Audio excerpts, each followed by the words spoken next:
Bonjour à toutes et à tous et bienvenue dans ce 61e podcast consacré à l'évolution de vos SCPE au sein des PEG, PERCO et PERCOL des groupes EDF et Engie. Comme d'habitude, je vais scinder mon propos en deux parties. La première concernera l'analyse du contexte économique mondial et la seconde, celle de vos FCPE pour le mois d'avril. Soit dit en passant, écoutez l'analyse de la CFE Énergie sur l'actualité des industries électriques et gazières, sans bobards ni blabla. En avril, ne te découvre pas d'un fil, dit le dicton météo. Le moins que l'on puisse dire est qu'il s'applique très bien à l'ambiance économique incroyable que nous venons de vivre le mois dernier. Ainsi, comme si l'avalanche des résultats d'entreprise ne suffisait pas, que les droits de douane de Trump venaient compliquer de façon extrêmement importante l'économie mondiale, les investisseurs ont eu aussi le droit à une pluie de statistiques macroéconomiques. En Europe, les chiffres de croissance du premier trimestre se sont révélés un peu meilleurs qu'attendus, ce qui n'occulte pas les craintes pour le reste de l'année. Aux États-Unis, c'est l'inverse, puisque le PIB s'est contracté pour la première fois en 3 ans. Un recul faible, certes, seulement moins 0,3% au premier trimestre, qui s'explique essentiellement par la contribution négative du commerce, alors que les entreprises américaines ont importé le plus possible de biens avant l'entrée en vigueur des droits de douane voulus par Donald Trump. De son côté, la Banque du Japon a laissé ses taux directeurs inchangés, alors que la guerre commerciale a assombri les perspectives de l'économie japonaise, très dépendante des exportations. La Banque du Japon a ainsi divisé par 2 sa prévision de croissance pour 2025. Enfin, la Chine va stopper net ses exportations vers les États-Unis dans quelques jours à cause des droits de douane dantesques décidés par Donald Trump. En attendant, les entreprises chinoises ont pulvérisé les records d'exportation avant que ces droits de douane ne s'appliquent. Ce qu'on peut dire, c'est que ni la Chine, ni les États-Unis ne pourront tenir bien longtemps dans ces conditions, mais pour le moment, aucun des deux ne veut céder, mettant en péril une partie de l'économie mondiale.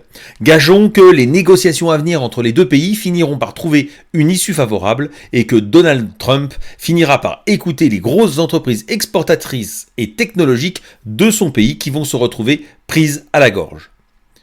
Du côté des marchés financiers, le mois d'avril a retrouvé une volatilité qui n'avait pas connue depuis très longtemps avec un pic début avril, puisque les marchés ont dévissé de plus de 10% entre le 1er et le 15 avril pour finir par remonter très fortement à l'aune d'espoir de négociations sur les droits de douane.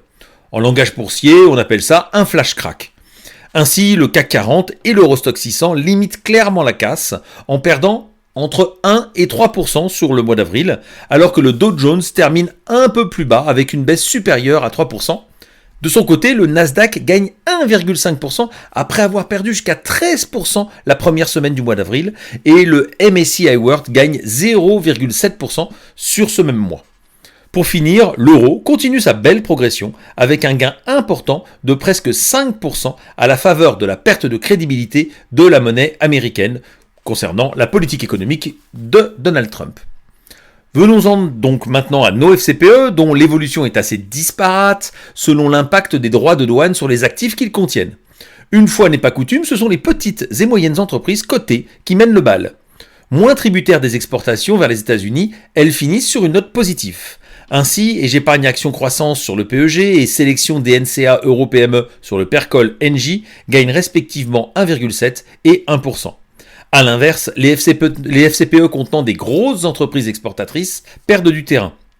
C'est particulièrement le cas des J'épargne Action Monde, mais également des J'épargne 2 sur le PEG et Cap Long Terme comme Geste Action Internationale et BNP Long Terme sur le PERCO et le PERCOL EDF et Engie.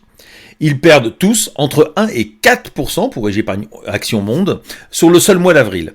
Les FCPE détenant des obligations et du monétaire continuent de bien se tenir avec des performances faiblement positives.